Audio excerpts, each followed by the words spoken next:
Hi, this is Anna Catterson, Executive Director of Online Learning at Heartland Community College. I'm glad you're here. In this short video tutorial today, I'm going to be reviewing Canvas assignments. Now, there's many ways you can add a Canvas assignment to your course, and I'll be happy to guide you through that process in this short training video. Go ahead and share my screen and we'll get started. I'll be using a sandbox for this class. The sandbox, again, is an empty Canvas course template that you can use to design your course content.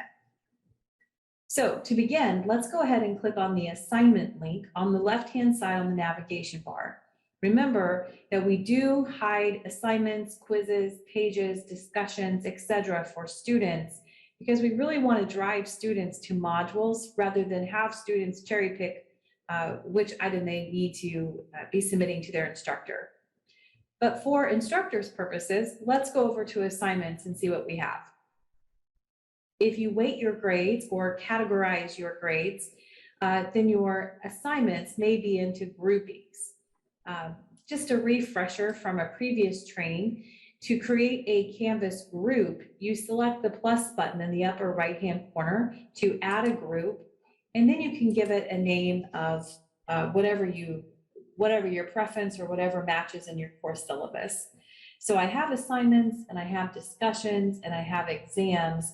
I think I'll go ahead and do peer review grouping as well, and you select save.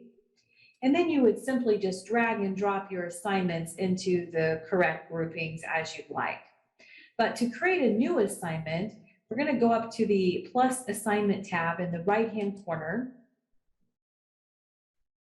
and we'll create a new assignment. We'll go ahead and give this an assignment name. And best practice, I always like to label my assignments with what week they follow in or what module. So if it's module 2 or week 2, that's what I like to start my assignment name with, and then the name of the assignment. There is a rich content editor directly below that allows you to provide text in various formatting options. You can also create hyperlinks to external links. You can create images and audio, or you can add a course document, for example, a rubric or more directions, or perhaps even examples of the projects, good and bad examples for students to follow. This middle option, this blue icon, is for Canvas Studio, and that will be retiring in March of 2022. So instead of using the Studio tab, we recommend you use this plug icon so you can locate Usia Media. Usia Media is what we're replacing Canvas Studio with, and it's now available, and you can add video directions if you'd like, video assignment directions. Fairly easily. You just select that Usia Media tab, and then that would allow you to import additional video that you already have recorded, or you could upload content or record new content if you choose. There are additional trainings on Usia if you're interested later within the term, or check out our blog for additional information on Usia. But do note that you are able to add video to assignments just like you can text. Towards the bottom, we get into our assignment settings. We can decide how many points this assignment is worth, and we can choose what grouping that we created under the assignment tab previously that this would categorize as. If you're not sure, you can always leave it empty and then come back to it at a later time to change it. You can also drag and drop them into the grouping weights on the assignment tab. Sometimes that's more convenient. You can choose to display this assignment as a letter grade, complete or incomplete, a percentage, points, GPA scale, or it simply could be an item that's not graded. I'm going to leave the default set at points for this example. Note the checkbox that you could choose to do not count this assignment towards the final grade if you'd like. And then how would you like to receive the submissions from your students? No submission, which could mean that they're turning it in class, or it could be a participation assignment. An online submission means that a student would be turning something in electronically, and then you would have the option of choosing how you want them to turn that in. Is it a text entry where they're typing text back in a very similar or the same text box like you have up here? Or is it a website? This works great for Google Docs or other URLs such as Wix or other websites that students might be using. A media recording would give them the option of choosing Usia, a student annotation, or a file upload. So there are many types of options for students to submit back to you. Normally, file uploads under most circumstances are probably the most popular choice for instructors to choose. You can also restrict file types. For example, if you only want a DOC or a DOCX file format, you could choose that and separate it by comments. That way, a student couldn't upload the wrong file format that you would not accept. Or you can take that off and accept all file uploads. For the submission attempts, it is asking how often do you want them to submit or how many times they can submit. By default, it's marked unlimited, and it will show you all of the submissions, so you can choose the one, or you can choose a limited number and only allow one submission if you prefer. Heartland does subscribe to Turnitin, which is a plagiarism detection tool. If you choose to use Turnitin, there are some additional features under this setting that you may use. For example, you may want to be conscious of not storing submissions into the database of Turnitin, especially if this is a lower level community college class and you don't want to store their paper, or if it's a rough draft. They may cite themselves or use that paper in the future, and if that's the case, then it's going to show that is plagiarized against themselves. So, be conscious of what sort of submission you're going to use for Turnitin. We do have some additional training for plagiarism detection. If you're interested, see our blog for additional tutorials on Turnitin. But I did want to point out that you can also deselect all of these options and not actually check it for plagiarism, but you could just use Turnitin to check grammar. And that can be very helpful for students. Even if you do not use Turnitin for plagiarism, you could use it to check grammar. And then, especially for ELS students, that could be very, very helpful. Towards the bottom, I'm going to go ahead and turn off this plagiarism report for right now. You do have an option to change this to a group assignment. And if this is a group assignment, then you could create a name for this project and allow students to self-sign up, or you can split students into equal groups, or you can create the groups later. You don't have to do it when you create the assignment. So you do have a lot of options with groups. Often I like to split groups into equal numbers. So if you want 4 groups, then it will automatically arrange those student groups for you. Or if you know you want 3 students in a group, you could choose that option and it will automatically create those groups too. One of the great things about Canvas groups that I love is that it allows you to assign a group leader, and you can set it at random or the first student join as group leader. But that makes it nice as you are designating group roles and responsibilities. Really helps teams know what the expectations are of them if you have that set up in your assignment. I'm going to choose cancel for this for right now. The other option that you have in assignment is to create a peer review assignment. And this may be a new feature for some of you, but a peer review would allow you to set a particular due date on an assignment and then give students an opportunity to review each other's submissions and give feedback. And so you can manually assign peer reviews if you know the students you want to pair together, or you can automatically assign them, and then you would have 2 different due dates, one for the initial review and then a date for when you want the students' submissions to be submitted back to you. It's a great tool. We have an interview with Dr. Catherine O'Mara at Wisconsin, who talks about how she uses peer reviews in an English class.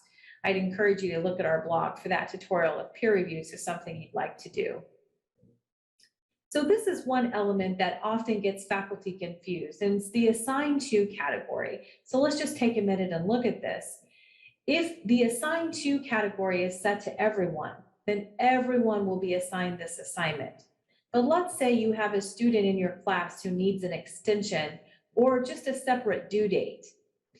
If you X this out and take everyone off, then nobody will be assigned to it and the grades will disappear. So you don't want to do that. You always want to leave the first one set to everyone. And then you would set your due date, your availability if you choose to use that. We'll talk about that here in a minute. But if you have a student who needs an additional due date, there's an add button down here at the bottom that you can choose to add just one person with a specific due date, and you can continue to add these as needed. That's the correct way to do it. Everyone gets the same due date, and then you can add additional specializations for individuals who need those accommodations. Now, if we do not put an availability date on here, students can submit forever. If you have unlimited submissions, they can keep submitting past January 13th, if that's my due date. But they can keep submitting past that date if you do not have an until date put in here. So even though they submit one time, they can submit multiple times if you have that set correctly up at the top. If you have an until date put in here, if I put the 13th, that means they cannot submit past that date. They can't even view it. So keep that in mind when you are working with your assignments. We have found best success by leaving the until date cleared and then just setting a due date on it to let students know that that is the date that the submissions are due. Now we'll go ahead and save this assignment, and it will take you back to this screen, which allows you to see when the assignment is due, the details of the assignment. But there is one thing that's missing on here that's very important, and that is the rubric. The rubric for this assignment can be added on the bottom left-hand corner. Let's walk through a rubric together. I'll choose to add a rubric. Now, if someone has shared a rubric with you, or you already have a rubric used in another course, you can choose Find a Rubric in the right-hand corner to go locate the course and the rubric you'd like to use. However, if that's not the case, and this is a brand new project, then you'll want to create a new rubric by giving the rubric a title. In the title, I'm going to name my rubric the name of my course, and then the name of my assignment. That makes it easy for me to manage and keep my files organized within Canvas. Now, it does give you a sample criteria in this rubric that we can use. So I'll go ahead and edit by choosing the pencil to edit this criterion. And let's say for this group project, I want to evaluate how they collaborate with each other. You can also put in a long description of what you're looking for, how many points you would take off for certain things that perhaps they weren't able to complete. You update your criterion, and then you determine what types of ratings you want. I'm going to select the pencil icon because for 5 points, this would be exceeding. And I could put in my elements of how I'm evaluating if they are exceeding group collaboration.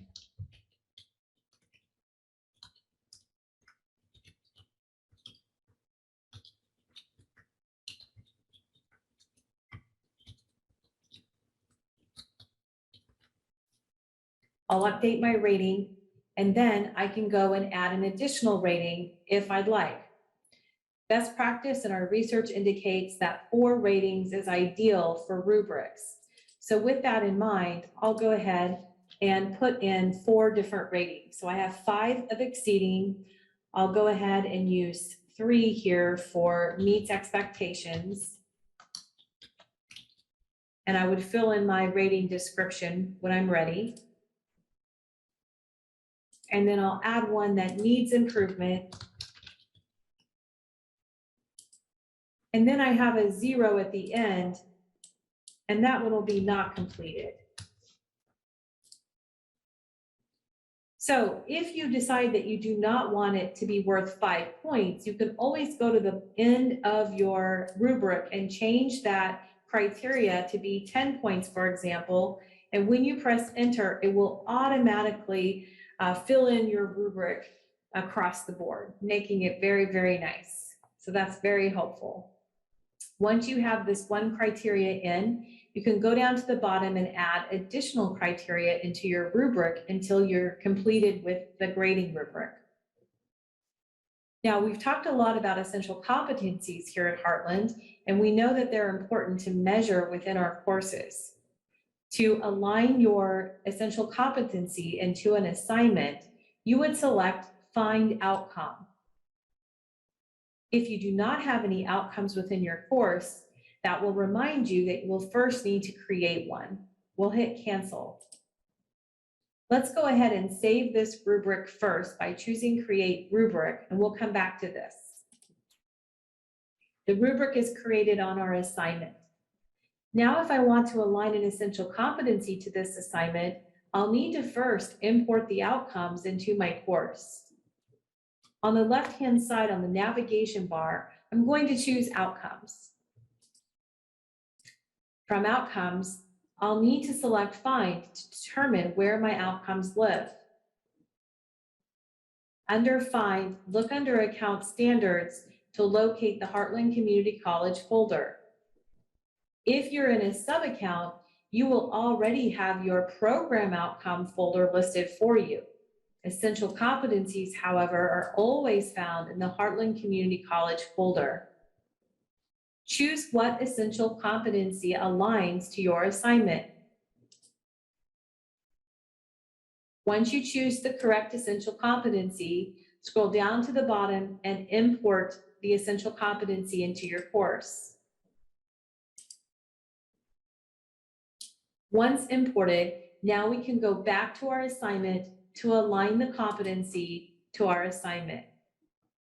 I went back to the Assignment tab, and now I'm locating the assignment we were just working on, which is the Week 2 group project.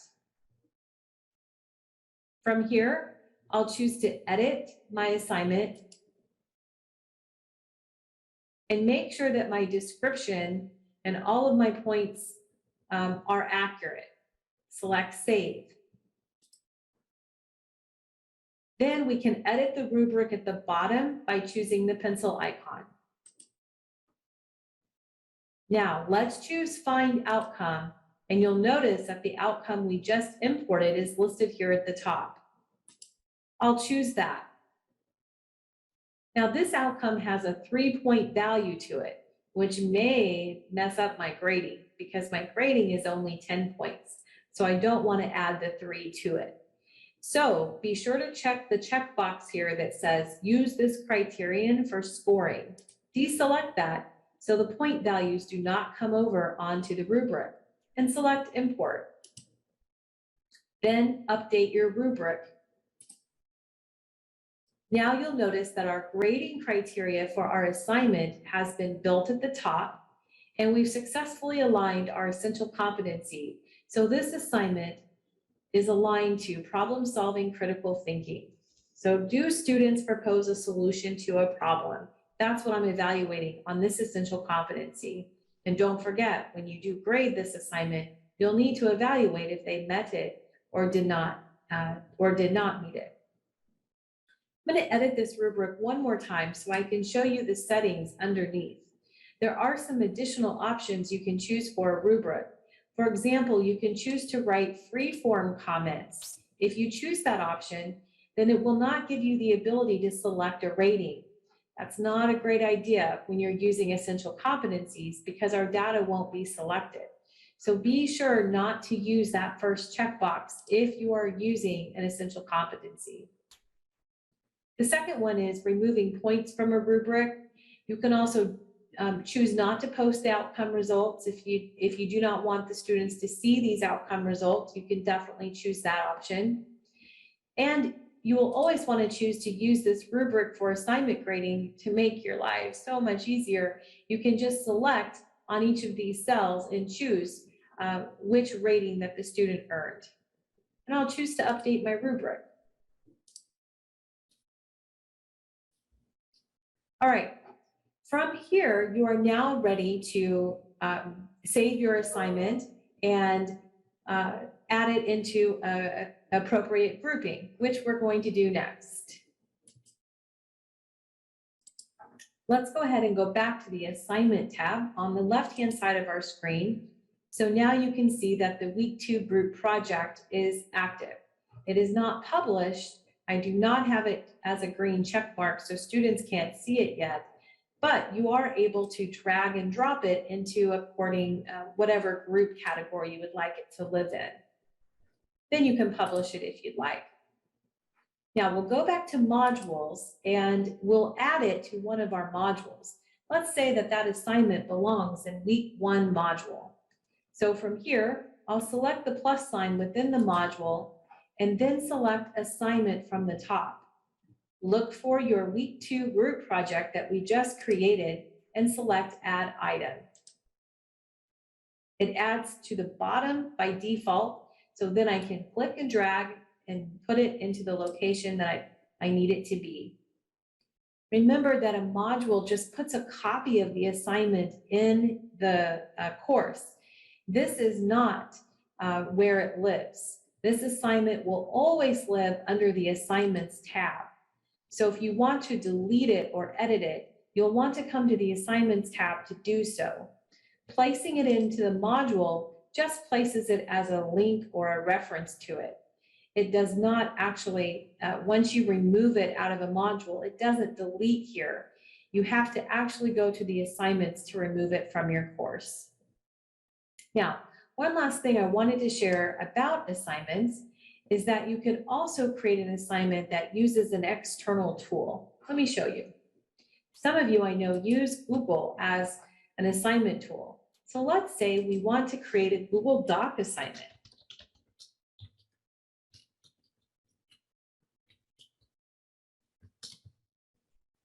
I can go ahead and put in the same description as I would any other assignment, and I have all of the same settings I do for an assignment. The difference is the submission type. The submission type determines how you want to receive the submission from the student. So instead of choosing online, we could choose to do an external tool. An external tool allows us to choose Find, and then we can locate a number of external tools from this list. There's several that you can choose from. But let's see if we can find Google Assignments. Let's choose this. If you've registered your Google account under Canvas account settings, it will recognize you and you can choose Continue.